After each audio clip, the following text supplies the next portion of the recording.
Hi, everyone. It's Mike Spivey. It's April 12th, and welcome to our inaugural episode of our newly named Status Check with Spivey, which was named by Reddit. So thanks for all the Reddit listeners.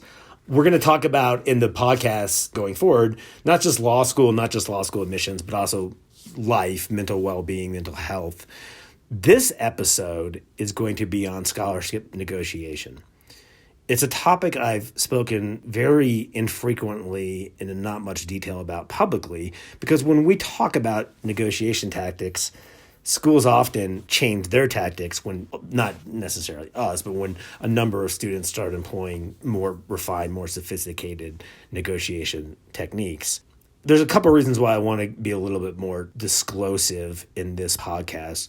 The first is it's just been a horrible cycle from an applicant side of things.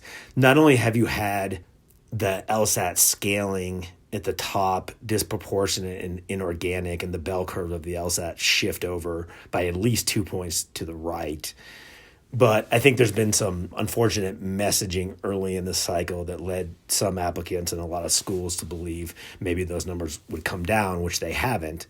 And I also think that, with the U.S. News drama, the issue last week with the seat deposit, almost like a concert ticket rush being sort of gobbled up, first come, first served, and then closed off. I think this would be a good year to sort of do whatever we can as a firm to help not just our clients, but everyone out there applying to law school. So this won't be the only podcast I do along the lines of helping the market. I may try to do a week or two of phone calls with individuals who sort of had a rough cycle. I did this last year when COVID hit a lot of people, and I'll try to block off 2 weeks. But let me get to the topic at hand, scholarship negotiation.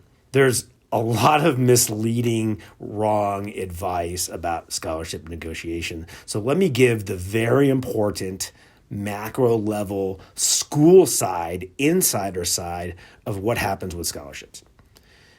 A law school is given, any particular law school, the dean generally gives the admissions office X amount of money to give out. Now, X is always going to be a lot larger than Y. Y is the amount you can give out as far as matriculants.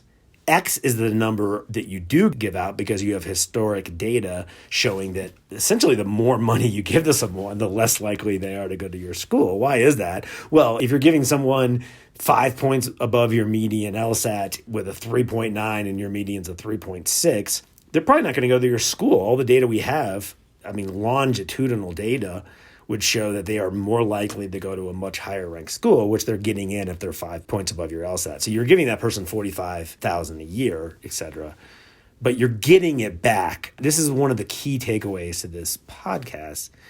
Schools give out a lot of money. Again, they give out X amount, and X can be 2, 3, 5, even 10 times the amount that they can give out. So let's say a school can give out $5 million in merit aid. They may be giving out $30 million in offers. Incredibly important to keep note of.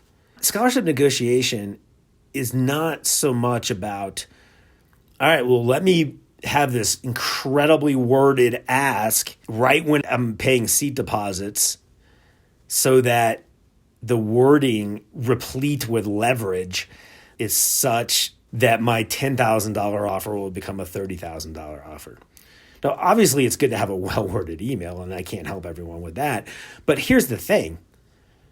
If the school, which many, many schools are right now, is overcommitted by $10, $15, $20 million, which incidentally may have happened with Notre Dame. Notre Dame may have just been so much overcommitted with scholarship money, they may have said, we got to shut this thing down. It's the second most plausible explanation I can think of for why they did what they did. So if a school is overcommitted, it doesn't matter how well you ask. It doesn't matter how much leverage you have. They can't give out a single more penny because the dean of admissions is literally losing sleep. I see this all the time with my colleagues and friends saying, oh my goodness, I'm going to get crushed by my boss because what if I come in $15 million overcommitted? But what happens is over the summer, that school, there's two good pieces of information here. Number one, that school is constantly getting money back. outside the top 3 that do not give merit aid, they are all summer long getting some of their offers back. Even if you look at Columbia or Chicago, if you look at a Chicago Rubenstein, people turn those down because they're getting admitted to Harvard, Stanford, and Yale. And some people would choose a Rubenstein at Chicago over a Harvard admit, a Yale admit. Many wouldn't. I had a client my very first year of admission consulting. This is such an amazing outlier story. But he contacted me because he was on the wait list at Harvard, on the wait list at Chicago. We got him off Chicago's wait list, and then we pinged Harvard and let them know. And then he got admitted at Harvard off their wait list, and then we pinged Chicago and let them know, and they gave him a Rubenstein off the wait list. Now, how did that happen? It wasn't that we had this incredibly worded email about the Harvard admit. I'm sure, I hope it was well worded, but they probably had a couple of Rubensteins open up at that time. And this is going to be pervasive throughout all law schools outside the top 3. They get money back. They get money back. The second important takeaway is that money, if they get it back in spades, so much so that they have extra money, it doesn't, like a normal business like Spivey Consulting, if I have a profit intake this year that's strong, a lot of that money goes into savings for a rainy day.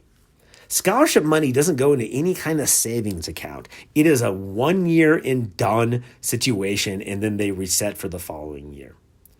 So if you're a law school, the example I gave, if you're given $5 million of scholarship, and you're $10 million overcommitted, but then you lose a lot of those offers, and you come back down to $4 million, that $1 million surplus you have every incentive in the world and no disincentive to spend it. So much of this is about asking several times because you want to find the right time. As my partner, Derek Meeker, we have another scholarship. It's a video. The first thing Derek talked about is establish a relationship in a pleasant way with the admissions office. Because yes, you want to be asking maybe in April, but likely in April, that school has no money. But if you ask very pleasantly, and I've heard this for 21 years now, it's the people who don't treat this like a, corporate to corporate hardball negotiation. It's the people that are exceptionally pleasant to the admissions office, that when they ask in April, and then they ask in late May, and then they ask in June, and the school has money back in June, that's the person who gets the money. You have a reputation, a rapport. They can see your old emails, and they're all incredibly polite. There's 2 elements to negotiation. There's leverage and there's emotion. Leverage would be, dear Penn, you're very much at the top of my list, and I'm debt averse, but I'm also considering a Harvard admit, and I'm torn. That's leverage.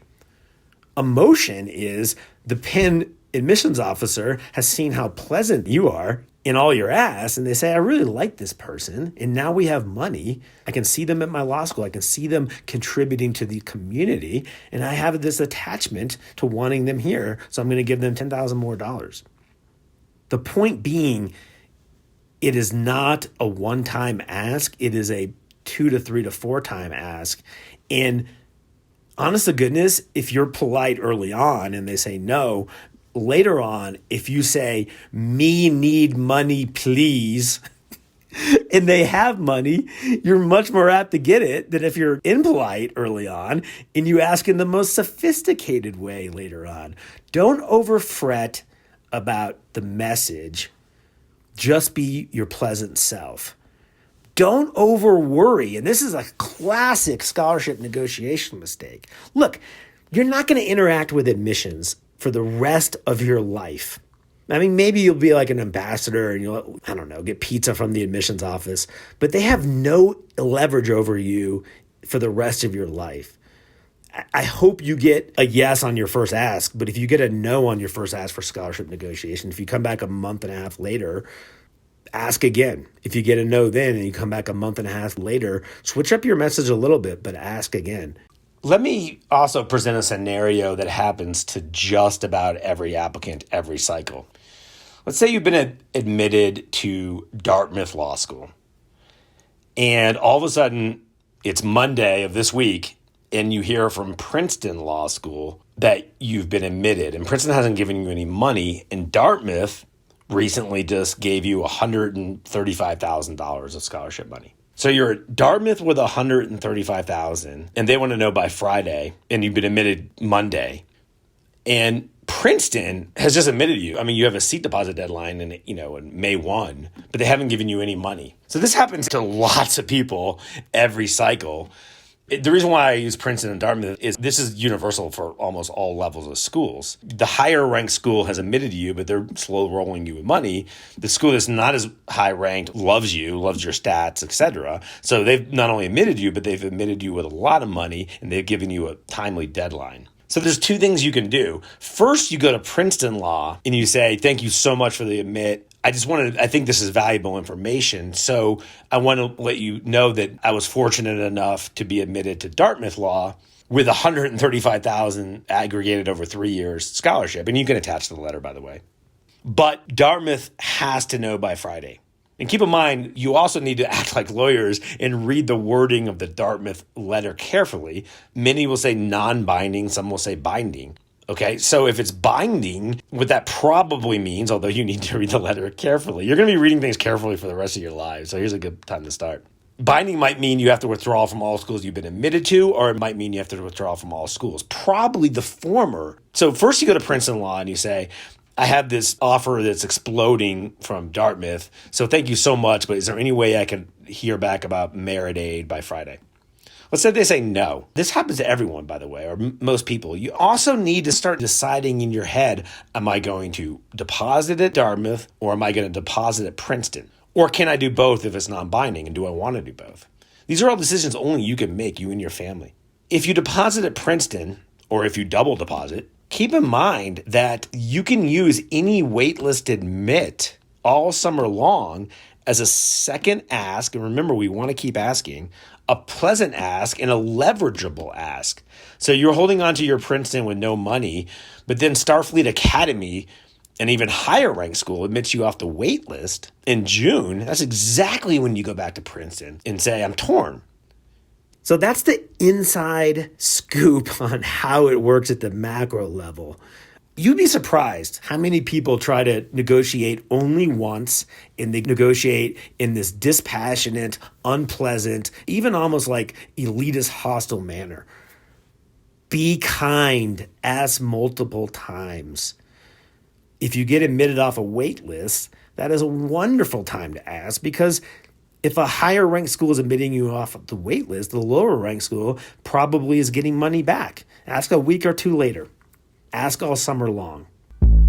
This was Mike Spivey, the Spivey Consulting Group. I hope this was helpful.